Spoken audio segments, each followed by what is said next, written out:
too much when I start talking, but I'll try to hold it down. It's try to be nice. But first of all, we'd like to thank all of you for coming out and helping us celebrate this. I think it's a great thing that we carried Smith & James to 100 years in business. I think that's a great honor. It's done a lot of hard work. We've been through good times, bad times.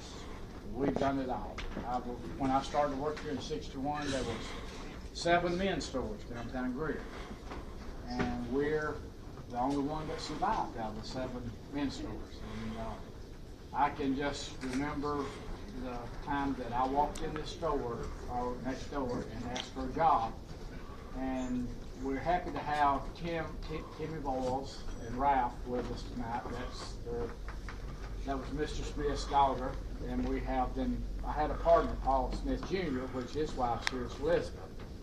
And we were partners for probably 20-something odd years, and great people. But Mr. Smith was probably one of the smartest guys I've ever known.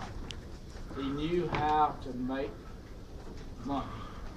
He knew he was honest, and I can remember the day I walked in here in 1961, I was 21 years old. And he told me, he said, he liked the way I was dressed up and all that. And he said, when can you go to work? And I said, well, anytime. I said, maybe tomorrow. He said, how about right now? And I said, well, I've got to call my grandparents because I'm originally from Georgia. And I will stay with my grandparents. I said, I've got to call them. And he said, well, they've got a phone, so why don't you just call them? If I went out the door, I would never be here today because I was scared to death because somebody hired me that quick. But he was a great guy, and I thought the world of him. And I thought probably, and I tell my kids now that I probably thought more of him than I did my own father. He was just a great guy. He taught me so much, and 2 things that he taught me when I started to work. He said, one thing you got to be, 2 things you got to be. He said, you got to be honest with customers and do not lie to them. Well, if I were asked that question today with a political thing going on now, and they say, have you ever lied to your customer? I said, well, I've tried not to.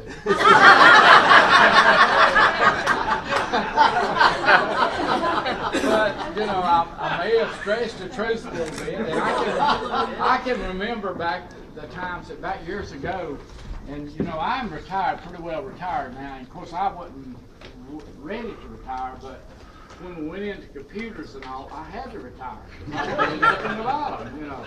And back years ago, we used to have swatches. We had to put all of our swatches on every suit that we had coming in for the previous year in advance.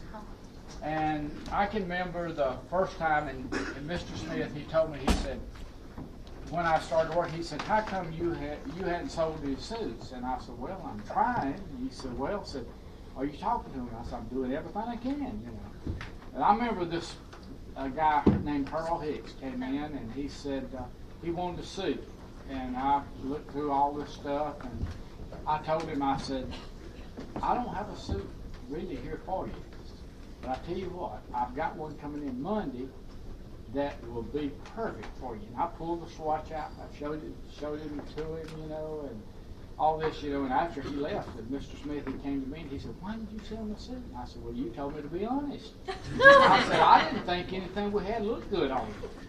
And he came back in on the next week. I called him. He came in and got the suit, and he was so tickled with it.